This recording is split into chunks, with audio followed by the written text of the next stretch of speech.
Kia ora. My name is Tim Werner Morrison, and I play the character Jango Fett in Star Wars Attack of the Clones, Episode 2. I was also privileged to play Commander Cody in Episode 3, and many of the clones that you see within the saga of Star Wars. And you're listening to This Week in Geek. And now it's time for another special feature. Pickle. Hey guys, what's going on? You are listening to ThisWeekInGeek.net. I'm your host, Mike the Birdman Dodd, and well, it is time to travel to a galaxy far, far away. And yes, I do realize that Star Wars Day in Revenge of the Fifth was last week, but that's not going to stop me traveling through hyperspace this week. As you guys have noticed on the site over the last couple of weeks, I've taken an opportunity to speak with some people in the role-playing game industry. I've spoken with Aaron Pollier, I've spoken with Phil Bricotto, and I've also spoken with Nicole Lindroos. One of the people I reached out to on Twitter a couple of weeks ago was Bill Slavicsek, and he is one of the people behind ZeniMax's The Elder Scrolls Online, or as I call it, multiplayer Skyrim, which is fine. But I knew Bill's name from somewhere, but I couldn't quite put my finger on it. So while I taking time in quarantine and reading through all the materials that I have, I pulled out my good old and trusty Star Wars role-playing game book from West End Games, which is my first introduction into the role-playing world. And I'm thinking, I know that name sounds familiar. And I saw Bill, holy shit, that's the guy. That's the guy. And the more I started kind of realizing it, I started pulling books off my shelf of my RPG books. I'm thinking, oh my God, this is the Bill. The Bill I've always kind of known his name for years in and around Star Wars. Like, this is the guy who's written so many books involving Star Wars, like the guy who pretty much helped pioneer the expanded universe as we know it today. Some stuff that is carried through into canons, Rebels, most recently The Mandalorian with Moff Gideon in the Imperial Security Bureau. So stuff like that. And kind of over the last week or so, I've been preparing for this interview. He has a book available on Drive-Thru RPG called Defining a Galaxy, A Journey Through, I think it's called An Exploration Through 30 Years of Role-Playing, and you can pick it up for right now for about $7 or $8 Canadian. And it's well over 100 pages. I want to say over 150 pages. And it kind of details his experiences through the role-playing game industry. And as I was reading it, I really got an interesting view on the role-playing game industry, specifically West End Games, and through his later adventures through Wizards of the Coast and Hasbro, et cetera, et cetera. And this guy has a wide berth of experience. And I wanted to reach out to him to see if he would do an interview. And they say, never interview your heroes. And I'm not going to listen to that because never tell me the odds. So I'm tremendously excited and more than a little bit nervous for this to welcome Bill Slavicsek to the show. So Bill, thank you so much for taking time out of your busy day to speak with us here on This Week in Geek. Oh, no problem. I appreciate being asked. Yeah, so as I was reading your book, I read that you saw the movie 38 times during the summer of 1977. I did. That was the summer of Star Wars, Dungeons and Dragons, and I guess the Sword of Shannara. Those were the big things on my agenda that summer. And I really went back to see the movie over and over again to see other people's reactions. I tried to take people that hadn't seen it yet, because I wanted to relive that first experience as many times as I could. And I got to say, that must have been just a magical time, just being able to introduce so many different people to it to kind of get their reactions and get something genuine and fresh every single time. And the only movie franchise you can really get that with now is maybe the Marvel stuff, because it'll be a few years till we see a new kind of Star Wars movie. Speaking of Marvel, you do have a connection to that, and I'd love to get a story out of you for this. So while I was doing some research on you, I found that you were the former mutant reporter for Marvel Age. I was. When I was in college, I worked on the school newspaper, the college newspaper, and we did a series of articles about jobs that we were that we liked and we were interested in. And I interviewed Louise Simonson now, who was editor at Marvel Comics at the time. She was the X-Men editor. And she must have liked the interview because she sent my name over to the people at Marvel Age, and they contacted me. And from the end of college through my first 2 years as a professional, I did freelance for Marvel Age. I wrote a lot of things for them, but yes, I became the mutant reporter. They would take me around and introduce me as that, much to my chagrin. But I did articles about all of the X-Men books back in the day. So that would have been 75, 76, 70, no, I'm sorry, 85, 86, 87, something like that. So as you started moving through college and beyond that, obviously you found your way getting into the game industry. You've worked with companies such as TSR and other companies, but the main one that I really want to focus on today is West End Games. I do have some other questions to ask you before we get to some of the more recent things Sure. you have done. So you worked at West End Games through the mid 80s through the early 90s, working on a variety of different Star Wars projects. So, but before that, you got a chance to work on the Ghostbusters role-playing game. And as I was reading through one of your books, or your book rather, I was reading there was an adventure that was scrapped, and I'd be very curious to know what its plot was. And I believe the adventure was called They Saved Queen Victoria's Brain. Yes, that was the name of the adventure. We had a pitch from a freelancer. I don't remember which freelancer gave us it, but it was not very good. So one of my tasks was to try to turn it into something we could actually publish. I don't remember a lot of the details, and it never actually came together, but it was kind of like, from those old movies like They Saved Hitler's Brain or one of those type of B movies. The idea was that Queen Victoria's brain was in a big jar, and she was up to evil and no good because that's what happens when you put a brain in a jar. But it never actually came together. And those early Ghostbusters adventures, for some reason, we just never really did ghosts, and I'm not sure why that was, but that was the way we turned things out for that line. But the Ghostbusters line was really, I think, like our audition to get the Star Wars license.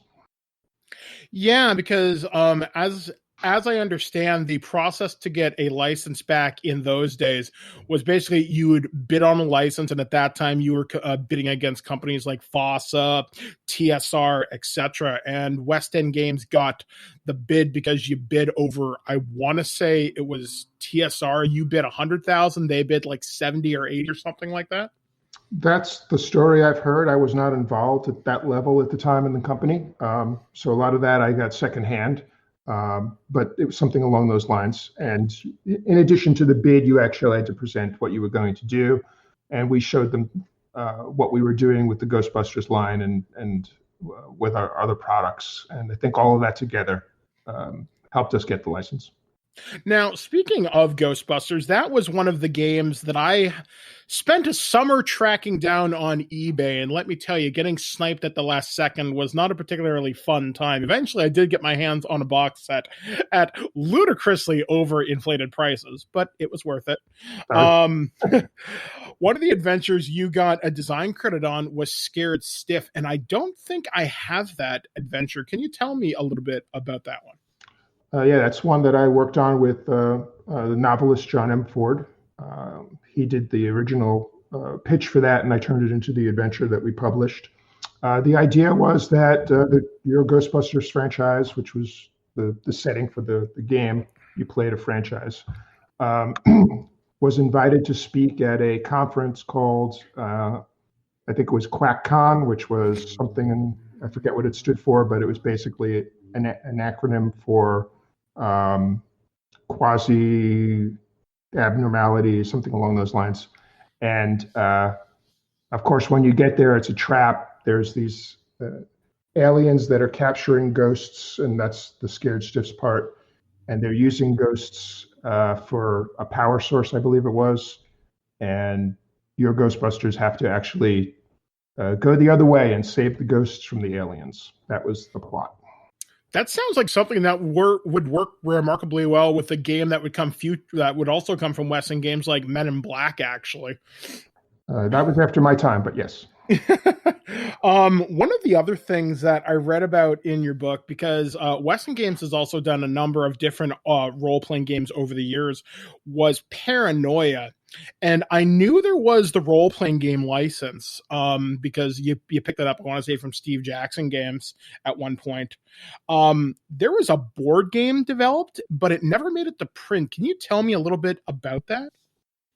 Sure. Yeah, that was... we did that while we were up in the Honesdale, when we went to Honesdale after we left New York City. Doug Kaufman and I were the design team on that. And it was basically a game where it was one of the first games that I'm aware of where you fought against the board as well as the players. So the computer was the game system, and the computer could win the game. But you also were against other players who were playing. Basically, they had a group of clones each, just like in the role-playing game. You get 6 clones, and once they're all gone, you're finished. But as long as you got the 6 clones, you can keep going, or a clone, you can keep going. And it was a humorous game. We had the infamous Nothing Happens deck, where you never want to draw from the Nothing Happens deck because something always bad happens when you do. And we actually got all the way to production with that game. We made the little plastic figures. We made the dice with the 5 different colors, the board. We did a little comic book that Jim Holloway illustrated for us. That was the original Paranoia artist. But that was around the time where board games were becoming too expensive to produce, and the company was really switching over to fully embracing its role-playing aspects because the books were cheaper and more economical. So we never actually produced the finished product. But I have a copy of the playtest version with all those components sitting someplace in my house. Now, to kind of follow up with that, just because board games have become huge on Kickstarter and Indiegogo, do you think the game might be successful now? Oh, yeah, I do. But I'm not even sure who has the rights and how we'd go about doing that. Well, hopefully someday this would see the light of day, because I like these different kind of board games, and just because I read people get all sorts of really weird licenses to produce board games. Like they've got a Power Rangers board game now. There's one based on Resident Evil, and Paranoia. That's an interesting one. So hopefully someday someone who has the rights will pick it up and maybe give you a knock on your door, because they always seem to bring you back into these things. A lot of things I've worked on have come back to life with or without my help. And that kind of brings me to my next, the meat and potatoes of this. So you and the Star Wars license. So briefly, give me the story of how you got involved, and then we'll get into my specific questions, because you'll tell the story much better than I could. Sure. So I was hired at West End Games as an editor. I quickly became a game designer as well. Then near the end of 1986, we learned that the company had gotten the Star Wars license. I was originally not part of the design team. I was going to work on everything else, because we still were doing everything else. But as these things normally occur, people got busy and deadlines were looming. So I came on board first to help wrap up the role-playing game, which was Greg Stickian's design. Paul Murphy and I did the development and editing, and part of what I did was actually develop the adventure style that we did. I took the Rebel Breakout adventure at the back of the book and figured out how we were going to present Star Wars adventures with that. And then as that was coming to an end, Curtis Smith, who was our creative director at the time and also was assigned to write the Star Wars source book, which was basically the campaign guide to the Star Wars universe. he had gotten about 10 pages finished when his management duties were just overwhelming. So he asked me to come on and finish the book. I wrote the rest of the book and put it together. And that was really what became the foundation for not only all the stuff we did later on, but later, as you mentioned, the expanded universe. Everyone who worked on that was given a copy of that book as a starting point. So as things came to print and you got the books out, I want to say in like 87, correct, right? Yeah, October and November. The role-playing game was in October, and the source book was in November. So you obviously had a lot of chances to work with Lucasfilm and whatnot. And in your book, Defining a Galaxy, you described going out to Skywalker Ranch and going out to the archives, which for a lot of us dorks and people in the fandom, it's always like, wow, George Lucas's house. So to ask some of the nerdy questions, I've never had a chance to actually ask someone who's actually ever been there. What was There's only like? so much I can tell you because we're sworn to secrecy. But go ahead. So what were some of the neatest things that you saw there? Well, just a couple of things. Right off the bat, the ranch, Skywalker Ranch, was just an amazing place. It was very serene, very quiet. It's out in the middle of nowhere, north of San Francisco. I think it's north. And it's out in the countryside. It's got its own vineyard. It's got its own antique fire department, firehouse, and fire truck. The ranch itself has this really cool multi-story library with a dome on top. The place is decorated, or was decorated, with a lot of movie posters from George's personal collection. So just on one level, it's just amazing to go there and see the place because it's just really, really spectacular. They also have a really nice theater in there, where we would see presentations, and a lot of the footage later on when we worked on Wizards, when we were working on the prequel movies, we got to see a lot of the footage in the theater. And obviously we went also to the warehouse at the time where they kept a lot of the archives. And that was kind of a surreal experience because we were in this huge warehouse that reminded me of the Indiana Jones warehouse at the end of Raiders of the Lost Ark. We were in a corner under a spotlight, a big table when we were looking at the blueprints for the various sets. That was ostensibly what we were sent there to look for, because we wanted to make our maps as accurate as possible to what was seen in the films. But after about an hour of plowing through these blueprints, Curtis said, "Hey, do you see where we are?" And we kind of looked around, and it was just, there were Ewok and Wookiee suits hanging on racks. There was, the ship models, a Star Destroyer as big as my coffee table in my living room, an AT-AT Walker that was almost as tall as I was, boxes of blasters and lightsabers. It was just, we got a little tour later when our contact came back to pick us up, and she gave us a tour of the facility. And it was just like walking through history, kind of like, today you can go to the museum at Disney World at Star Tours and see a much nicer presentation of the stuff we saw in the warehouse. One of the things that you mentioned during this visit there is you had a chance to pick up a lightsaber, and you said it looked like it was pretty heavy, but it was very, very, very light. Do you remember whose lightsaber hilt it was?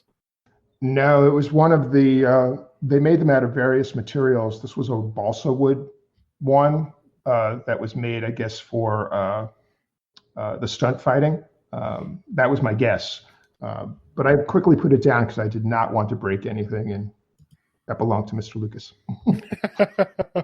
So one of the things that I can imagine this, because you were handed this huge license, and Lucasfilm gave you guys a lot of room to maneuver and move. Obviously, you'd have to double check with certain things. Were you ever really intimidated by being able to create new items or expand upon things? Because I know in creating some of the background material, some of the prop people would label a costume Hammerhead, and you didn't like that idea so much, and you came up with a different name for these guys. Was that intimidating to give life to these creatures that were only on screen for just like a second or two? Not intimidating. I mean, that's kind of, I was relatively new at the time, but that's kind of what I was doing with other things I was working on. I mean, that's the role of the creative, is to be creative. We were really trying to just make the best Star Wars product we could. And, we had to, you said we got a lot of latitude, but that took a little bit of work. We had to convince Lucasfilm, the licensing department, that we knew what we were doing, that we were treating their property with respect, and we were doing everything we could to make everything feel like it belonged in the Star Wars universe. Once we got over that hurdle, yes, it was much, much easier and faster to work with them. And they were very helpful once they understood what a role-playing game was and what we were doing, and when they saw that we were adding value to their property.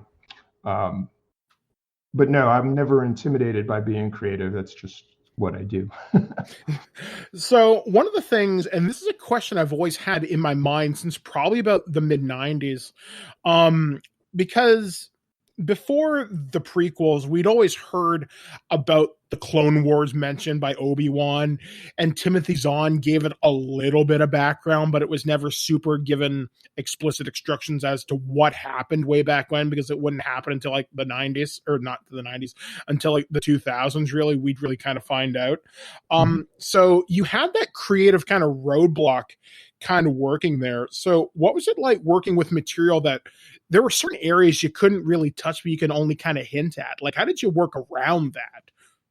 I tried to use everything that we did know to put in as many details as possible without giving anything away. We told little stories in the world.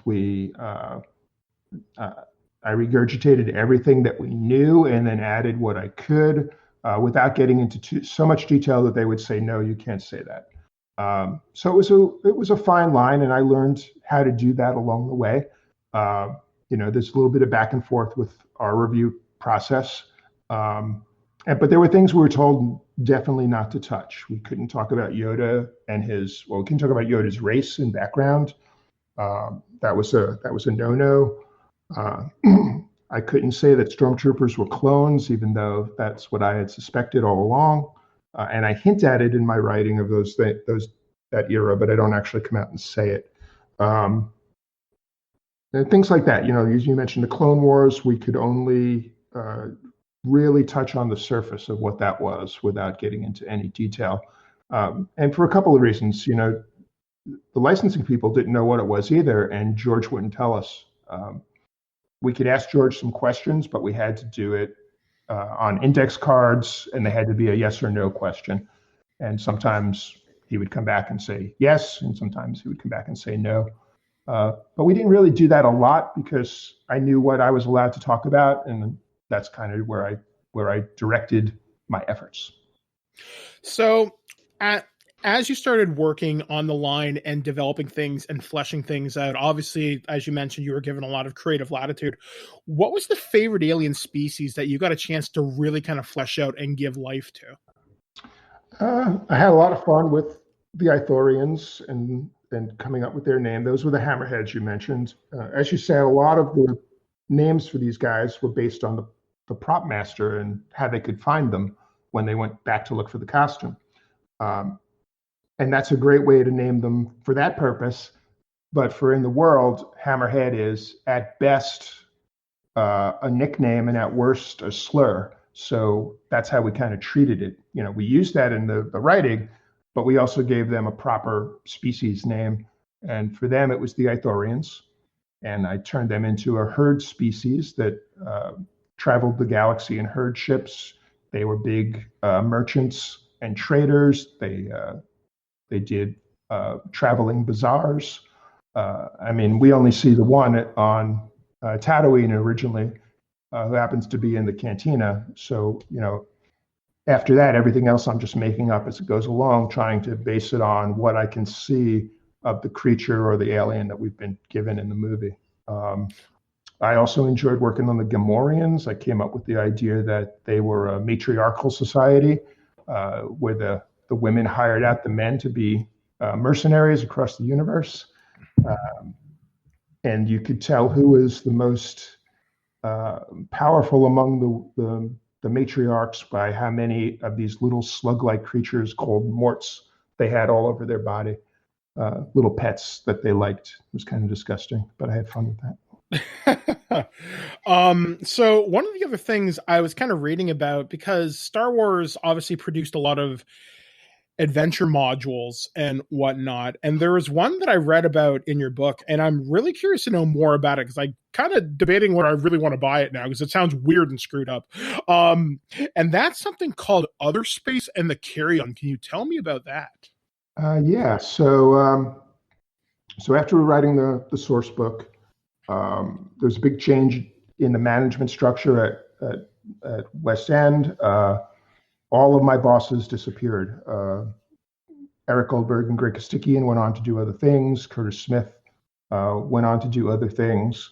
And I was left as not only running the Star Wars line, but I was given creative direction of the company. So all of our role-playing lines were under me at that point. So one of the first things I had to do is figure out what were we going to publish for Star Wars after those initial products. And the first thing we could get out relatively quickly were adventures. So while we had a bunch of source books and other bigger products in the works, we got the ball rolling with the adventures, starting with Tatooine Manhunt, and then following it up with a couple of other classics. Other Space was one that I wrote, I think it was the second year into the line, maybe the third. I think it was 1989, so it would have been the third year of the line. And I wanted to try something different to see if we could stretch what was a Star Wars adventure. And something we had in the role-playing game, as we described, hyperspace, which we know is the way you travel fast through the galaxy, and real space is what the role-playing game called regular, normal space. And I posited that there was something between called other space. And a ship gets lost, your ship gets lost is the beginning of the adventure. In other space, kind of like getting trapped in the Sargasso Sea or something along those lines. And in this dead universe, it's occupied by this race of spider people, which we do see spider people later in the Clone Wars, but they're not the same, that I called the Charon. And the Charon are floated around in these big alien-esque type ships. And I really wanted to do a horror story, which was the basis of the idea of what else could we do with Star Wars. So Other Space is kind of a horror story set in the Star Wars universe. That's really kind of cool. I'm actually going to have to see if I can track down the modules for this, because I think there's 2 of them, correct? Yes, I wrote the first one, and Doug Kaufman did the sequel, which was called, oddly enough, Other Space 2. So as the line went on, the Galaxy Guides got expanded. You started expanding into other role-playing material. You started adapting some of the novels and comic books, like the first 2 Timothy Zahn novels, Dark Force, or Heir to the Empire, and Dark Force Rising. Mm-hmm. And then I think you moved on at that point, correct? Yeah, that was about the time that I was leaving West End. I left and went freelance for a couple of years to work on for Lucasfilm, I worked on A Guide to the Star Wars Universe, which was a book that they published with Del Rey, which was kind of their effort to take everything that was in my head and put it in a book that they could give to people so they could look everything up. Later, it became the Holocron, which is the database that they use now. And I also freelanced for them. I did those 2 books you just mentioned, the 2 source books, and I did an adventure called Graveyard of Alderaan. And probably one of the Star Wars products I'm most proud of is the Death Star Technical Companion, who was also written at that time.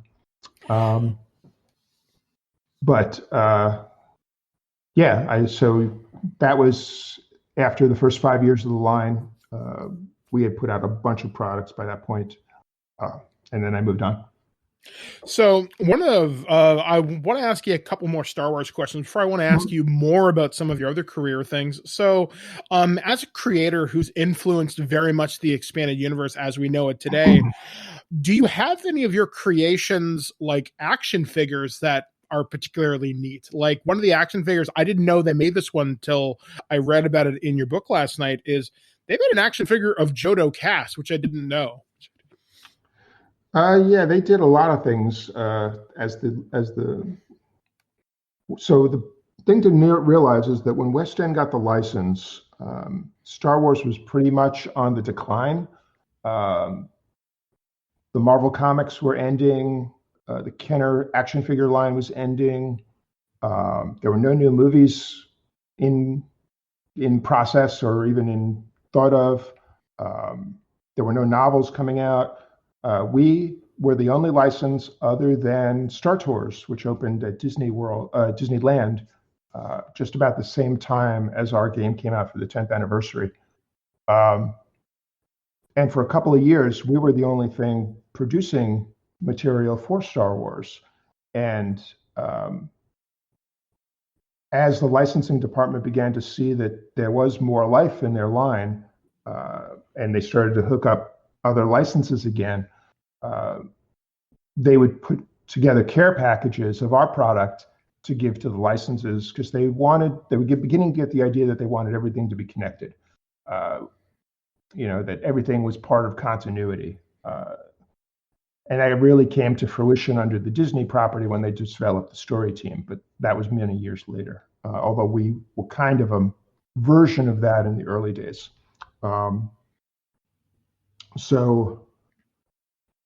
They would do action figures on comic book characters, and Jodo Cast was. So the way we did Tatooine Manhunt, we needed a cover, and we pulled the Ralph McQuarrie painting of the bounty hunters standing on Cloud City, and we used that as the cover.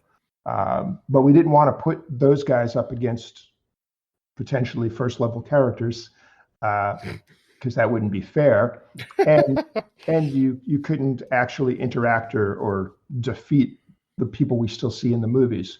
So we came up with our version of all of those characters, and one of them was whether he was a real Mandalore or he was a copycat of Boba Fett, a character I called Jodo Cast. And Jodo Cast kind of got life as he worked his way through first Tatooine Manhunt, and then later he showed up in short stories and some of the novels and things like that. So that's pretty. It's nice to see things you create take on a life of their own. Is there any particular piece that you created that's been represented in other media that you think's particularly cool? Maybe like say like a sideshow kind of statue or like anything like that. Basically, what exists in your personal collection? I mean, I've got a lot of stuff. Anything like that, probably to me, the thing that that you're talking about isn't a physical thing, but it was hearing some of the words that I invented. Sure, you heard them in audiobooks and stuff, but to hear on Clone Wars and Rebels them say Twi'lek or the planet Ryloth, which I put all that stuff together in the source book originally. That didn't exist until then, and to see them utilize them and have a Twi'lek character become such a big part of the Rebels show and her planet and her culture, that was really cool. And almost every episode I would ping Pablo Hidalgo or Leland Chee over at Lucasfilm and say, "Hey, using my stuff again. Thanks. That's pretty cool." I like that you're keeping the stuff alive, and that's just like I said. There's nothing more. It's both humbling and an honor to see that stuff live on. Actually, to kind of expand upon that, as you mentioned, Clone Wars and Rebels, in your book, you reference an episode. I think it's called Masters of the Wind or Wing. I can't remember what the episode's called, but it's where they go to get the B-Wing. And that was based potentially upon an old adventure you guys developed years ago, maybe? Yeah, we did an adventure called Strike Force Shantipole, and I think Ken Ralston was the designer. I was one of the editors, developers for that. And in the adventure, it's all about how Admiral Akbar, who was a captain at the time, helped develop the B-Wing starfighter on this asteroid called Shantipole. In the TV series, they turned it into a different Mon Calamari. Wasn't Akbar, a different engineer. And Shantipole was the planet they were working on, not an asteroid. But beyond that, it was a similar version of the story, and it was a nice homage to that adventure. Yeah, a lot of Rebels. I mean, Rebels itself played like a campaign from the role-playing game. You know, you got a party of adventurers with their own ship, going from trouble and one quest to another from episode to episode. And I mean, it's just like the way we play the game.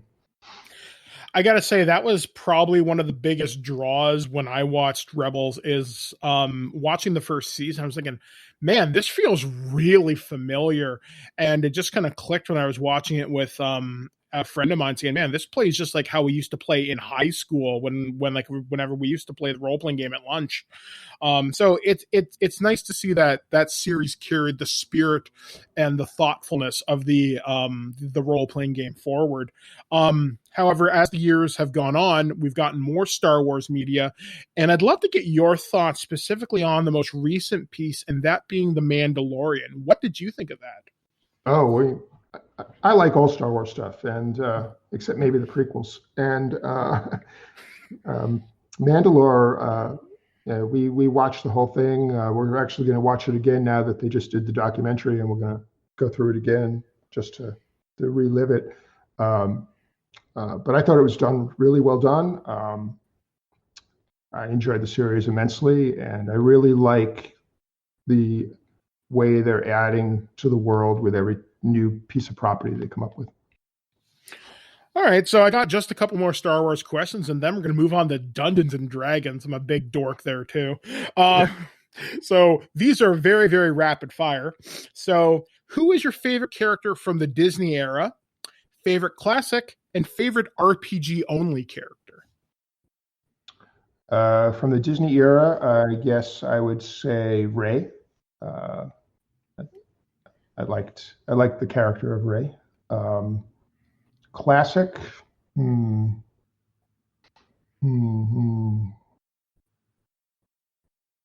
If we're talking just the movies, then Chewbacca.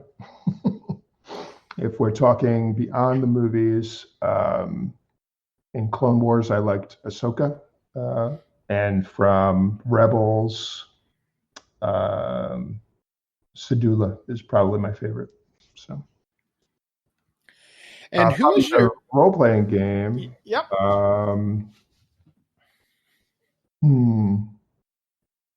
You know, probably the character that I've used the most over the years in my own gaming is probably the character of Jodocast. He just kind of struck a chord, and you know, he fulfilled the coolness of Boba Fett that kind of got lost with the way he got dumped in the Sarlacc pit. I will tell you, and I'm not making this up for the interview, Jodocast made a number of appearances in my Star Wars games because two reasons, and you're probably going to laugh at them. One, his stats were really easy to come by. I remember I got his stats in the Bounty Hunter Guide, and the Boba Fett character, I didn't want to buy the Star Wars Special Edition or the Special Edition Trilogy source books. I'm thinking, well, I really want Boba Fett, but I'm willing to take discount Boba Fett because he's just as cool. And he was a frequent bad guy for my players. In fact, I think he TPK'd a party once. with a thermal detonator. So that was a good time. Now, you've mentioned Star Tours, which for those of you folks who don't necessarily know, Star Tours was a Disney attraction that was like Galaxy's Edge before Galaxy's Edge. But Galaxy's Edge is obviously the new hot thing now. You can build your own lightsaber. You can do all sorts of really cool things like fly the Falcon, run in the Kylo Ren, etc. Have you been to Galaxy's Edge yet? Yes, we actually went right before lockdown. We were there in February. And we really enjoyed it. And we actually got into the Resistance ride, which was an adventure because you have to get there early and log in and get a boarding pass. And we happened to get number 9, which got us in right off the bat in the morning. And people next to us were like number 73. So we lucked out. And I really enjoyed, just like what we were doing in the role-playing games, they've built a place that is immersed in the world without being, there's no big signs that say Star Wars. It's all in-world stuff. So it's almost like the role-playing game come to life. So I guess as my final Star Wars question for you, how do you think the Lucas story group will handle things now in a post-Skywalker era? Like, where do you think the story should go next? Because I think it's in fairly good hands. Some people may argue that point, but we just got, as of this recording, Taika Waititi got tapped to do a new movie. Robert Rodriguez is going to be doing an episode of The Mandalorian. There's going to be a High Republic, I think, comic book series by IDW, I want to say, set in Yoda's prime. So storytelling possibilities are really, really good right now. So what are your thoughts on that? Yeah, I think they're in good hands. I've liked almost everything Disney has done. I've been impressed with the story group. I think that's, like I said, that came out of the things that we used to do, but they gave them more power, which is great. When Kathleen Kennedy first made the announcement that they were getting rid of the expanded universe, she did say they were keeping things, and that initial press release included mention of the role-playing game, the West End Games role-playing game, and the stuff they were keeping from that, which, to me, that just set the tone in a really good way. And it's not that they're not using the expanded universe; they're bringing it back in a logical and restrained manner, which is the way I think to go, because there's a lot of good in the expanded universe, but there's also a lot of not so good. I have no insight into where they're going. I like the people they're getting to work with, or Kevin Feige has also been mentioned as putting together a movie, the Marvel guy, and the High Republic sounds really interesting. That's going to be novels as well as comics, as I understand it. So that's going to be a big push to get some new stories out there.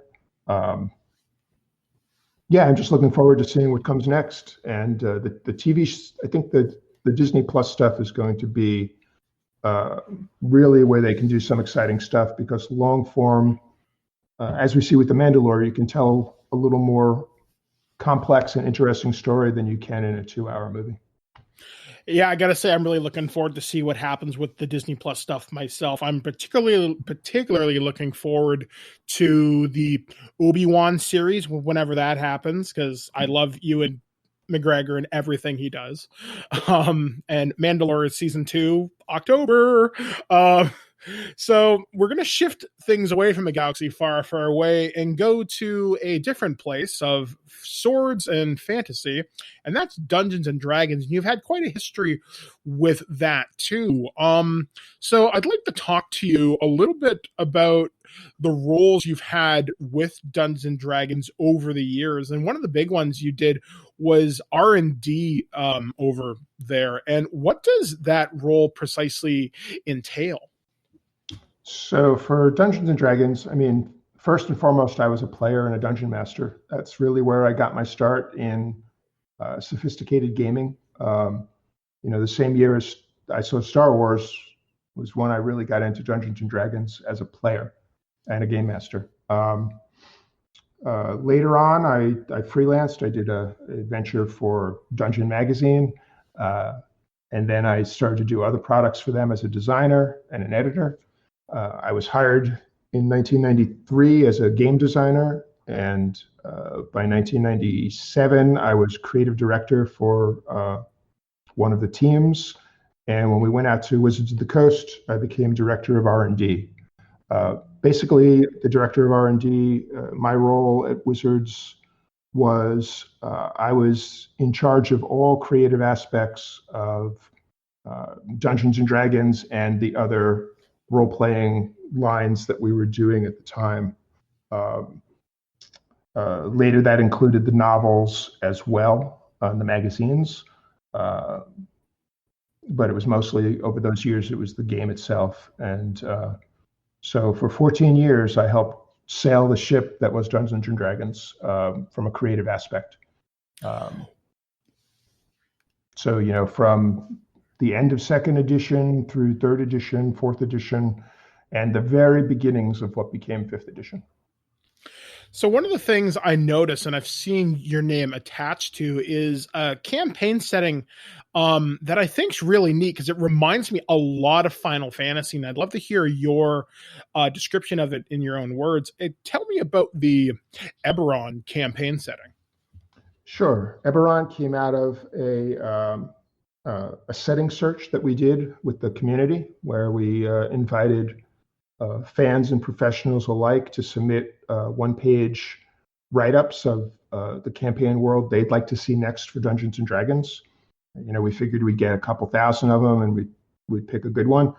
We got over 100,000 of these one-page submissions that we had to plow through, and we narrowed it down to 3.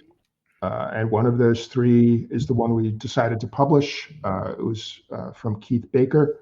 It was called Eberron, or it was called Eberron by the time we were done with it. Keith had the idea. Myself and James Wyatt worked with him and Chris Perkins worked with him to create the campaign setting and the world. And that came out in 2004, I believe that was. And it was basically pulp and noir meets medieval fantasy. It's kind of magical technology in a world that was very much like the end of World War I before the beginning of World War II in our world, but from a fantasy aspect. It had, pulp fantasy detectives and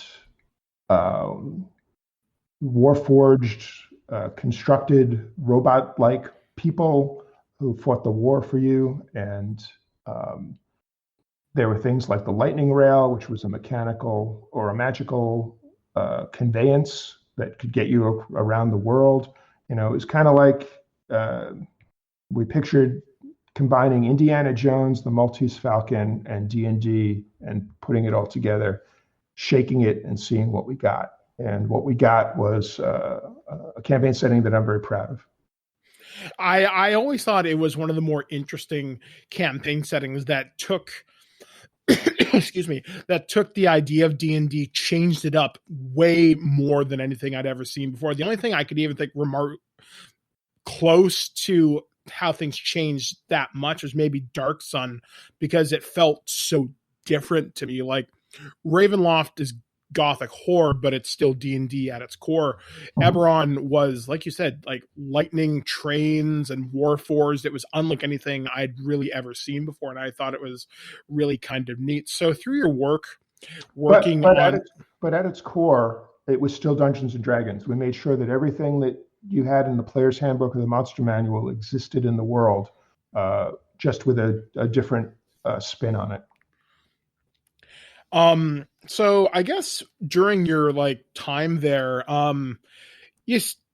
things for Dungeons and Dragons opened up and there was the like open game license happened, the D20 system really took off and so many people were doing so many different things with it. What are some of the really neat things that you saw spin out of Dungeons and Dragons over your 14 years there? Well, from our point of view, things that we did, first we added our painted plastic miniatures, which was something that we spearheaded for Dungeons and Dragons, and then we added it to the Star Wars line.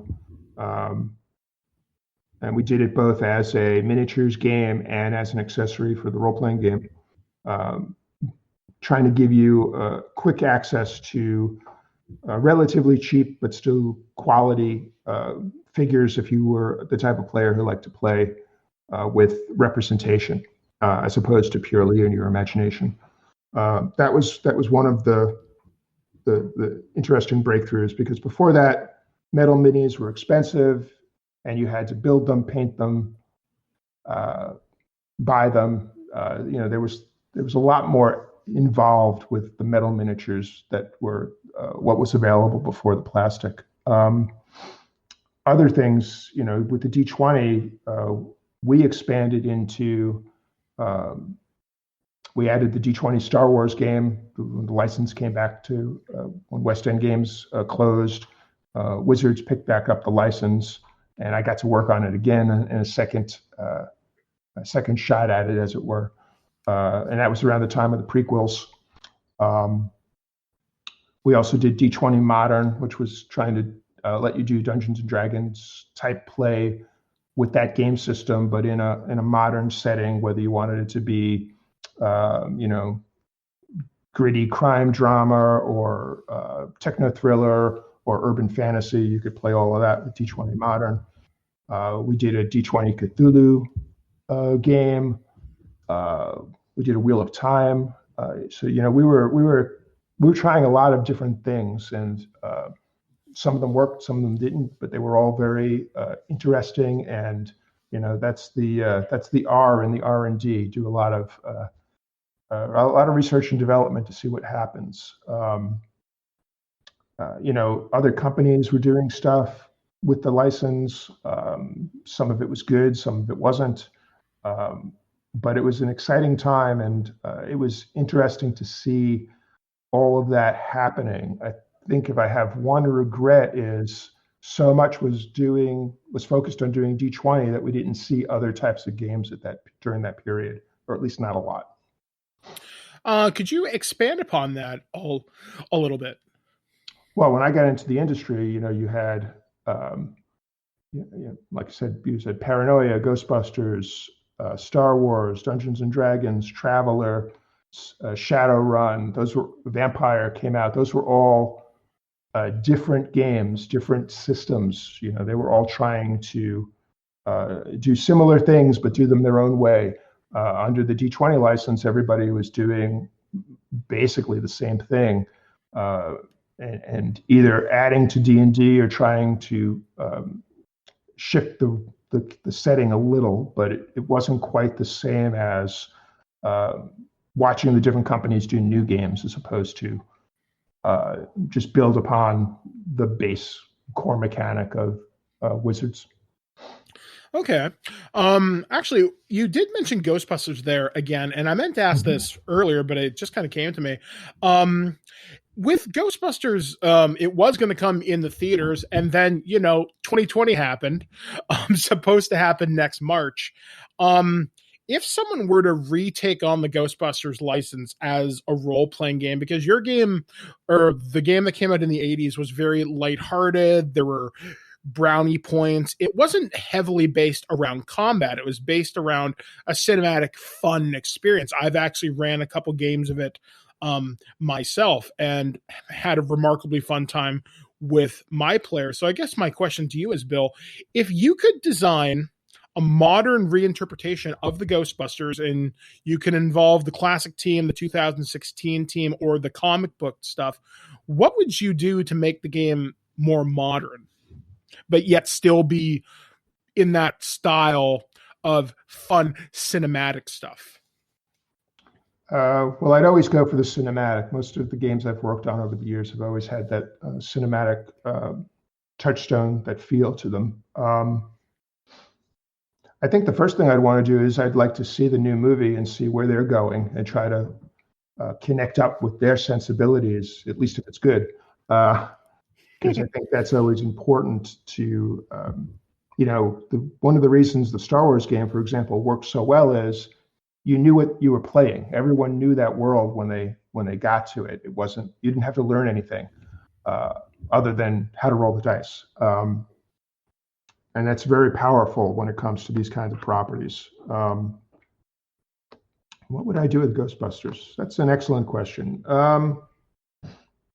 I would like to stay in that same, if that's what the movie does, I'd like to stay in that same lighthearted spirit. I think there's a lot of games that emphasize combat and something that has an element of that, but goes away from it and gives you other things to do. That's always interesting to me. Okay. So one question I want to ask you just before we begin to close things out here is, there are two stories, and I'd love to hear you expand upon them. When you were working on Torg, or aka the other role-playing game, there's a story you tell about your friend solved a math problem from an elf. Can you explain that, please? So Torg was a game that we developed at West End Games after the Star Wars game. It was our what do we do next product. Greg Gordon and I were the design team, or the design leads. We had a big team around us that worked on that. Greg did most of the rules writing and development, and I did most of the world building and story development. The thing about Torg was it was an experiment in multi-genre storytelling, but unlike, say, GURPS, where you could play anything you wanted with the rules, we had that element, but we also had a story around it so that all those different genres worked together in the same world, because they were all invading our world from different dimensions. So that was our twist on the possibility wars, we called them, in Torg. And yes, it was a code name, the other role-playing game. But the owner of West End did not like any of our other name suggestions, because we've been calling it Torg for about a year as a code name, and that's the name he wanted us to utilize. So I had to come up with, what does that actually mean in the world? So that's a different story. But one night while we were working, we did a lot of late nights working on Torg. I was working, like I said, on the world itself, and Greg was working on the rules, and he was having trouble with a logarithmic problem for some of the math for the game. And I told him, well, hey, go take a nap. He liked to sleep on the couch in the other room. So go take a nap. It'll come to you. Don't worry about it. A couple of hours later, he comes running in, and he says, write this down. And I wrote down, he goes, then he took out his calculator and he double checked it. And yes, he had done a logarithmic problem in his head while he was sleeping. And in his dream, an elf told him the answer. And that's just the way Greg's mind works. And, he's still working on Torg today on the new version. And I'm sure he's still having those kind of dreams to solve problems. I should really interview him and ask him if the elf has made any recent revisions to the rules. One of the other stories, I'd love to hear more about this. You tell this in your book. You had a player, and I think this was during a play test of Star Wars D6, where there was an Ewok hidden inside an R2 unit. Yeah, one of my players, good friend of mine who's was part of my gaming group back in New York, was helping me play test the Star Wars game, and he wanted to play an Ewok, which we had a template for, so that was part of the rules. But we had to figure out, the group had to figure out, how does this Ewok get around in more civilized settings? So they decided to take a hollowed out R2 unit, give him pedals, put him in that, let him move around, and he could stick his spear out through the little door on R2. if he needed to attack things. And that's how he would get around places where Ewoks were not common or even allowed. And that was just something he came up with as part of the role playing, and it stuck with me as a great visual image and somebody having fun with the world and the rules. I sincerely hope somebody has drawn fan art of this in the years that have passed, because I think that's just a wonderful image, and it's weirdly on brand too, because it wouldn't seem out of place if it appeared on like a TV show, honestly. Sure. So I guess now that things in your career, you've changed. I mean, you're still involved in the role-playing game industry in some capacity, I'm sure. But you've moved on to ZeniMax and working on the Elder Scrolls Online, which my only experience with Elder Scrolls is I played Skyrim. In fact, my wife was a widow for hundreds of hours. So much so she could quote Skyrim memes at me when she was mad at me. So what has your experience been like writing for the world of the Elder Scrolls? Oh, it's been great. It's got a rich, deep history, just like everything else I've ever worked on. The lore and the lore hounds, as we call them, the fans, are just as passionate as any of the fans I've had for Star Wars or D&D. They've played all the single player games, and now in our 5th, going on 6th year with the Elder Scrolls Online, we've now produced more content than the single player games. I'm the lead writer, and we churn out 4 DLC releases every year, which expands our world every quarter. And our game is really story focused. Even though it's an MMO, it's probably got some of the most complex and I think intriguing storytelling in gaming. Now, were you a fan of the Elder Scrolls stuff before you started working on it, or like how did that relationship come to pass? I was a big fan of Morrowind. I played a lot of that back in the day. A friend of mine, Ken Ralston, who used to work with me at West End, was one of the leads on that. So I definitely gave it a shot, and I played all the way through that. I played a little bit of Oblivion, and then, excuse me a minute. And then before Skyrim came out, I had left Wizards and was looking around for what I was going to do next. And I ran into Zeb Cook, an old TSR colleague, who was at ZeniMax. And we got to talking, and he said, "You should come out and see what we're all about." And I did, and I've been here ever since. Skyrim came out the year I started there. We were just in the process of really developing the game, so we took a lot from what Skyrim did and made sure that we emulated it to the best that we could to make the games feel similar. I gotta say, the Elder Scrolls universe, it's one of the places I really want to explore more because I've only really played the one game. The Elder Scrolls Online intimidates me because it is an MMO, but I'm very, very curious about it. Like most MMOs, you can play it by yourself if that's what you'd rather do. It works fine as a single player game. If you want to just run through the world and do the quests. You can't experience some content because some content's based for groups, but the vast majority of the content can be played by a single player. And our storytelling is similar, if not somewhat stronger than what's in the single player games. And if you like Skyrim and Oblivion, you should really give Elder Scrolls Online at least a shot.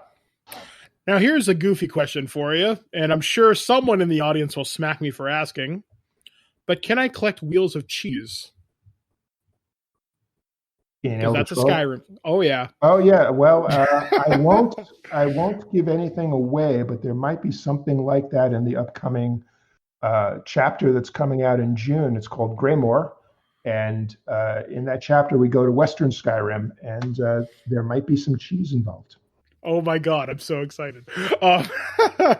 Well, Bill, I got to say, it has been a pleasure speaking with you. And just to share something personal before we leave, the way that you've crafted adventures and role playing, when I was reading your book last night, I didn't realize just how much your style has influenced how I game master since probably 1990 something. I want to say 95 when I first got my first Star Wars role-playing game book. I've always run things cinematic. I always keep coming back to Star Wars D6. I've always had your books on my shelf for years. And speaking with you is something remarkably special. So thank you from the very bottom of my heart. Thank you for helping me as a role player, me as a game master, and for helping give that experience to my players over the years. So thank you so much. Oh, you're welcome. I'm glad I was able to play some small part in your gaming enjoyment and development.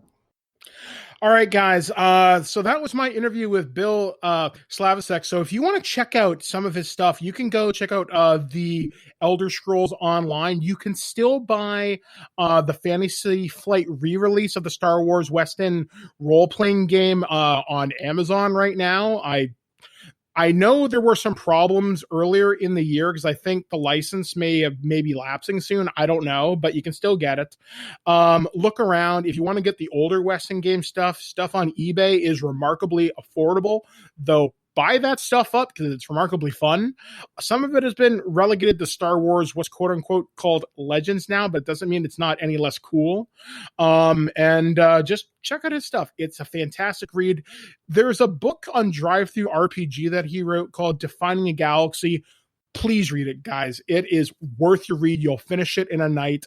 You will be enthralled just hearing all these stories and a life well led. So anyway, guys, for ThisWeekInGeek.net, I've been your host, Mike the Birdman Dodd, quoting my friend Jackie Bam Bam saying, be cool, be kind, be careful. We'll catch you guys again next time right here on ThisWeekInGeek.net. Well, that's our show. All right, here's the deal. Every time you watch my show, I will send you $40. Checks will not be honored. You've been listening to This Week in Geek, your source for guaranteed nonsense or your money back. Tune in next week for more info on the most important things you didn't need to know. Check out our website at ThisWeekInGeek.net and subscribe to our podcast through iTunes or any podcatcher. If you'd like to comment on this episode, head over to this episode's post at ThisWeekInGeek.net and leave a comment through Facebook Connect.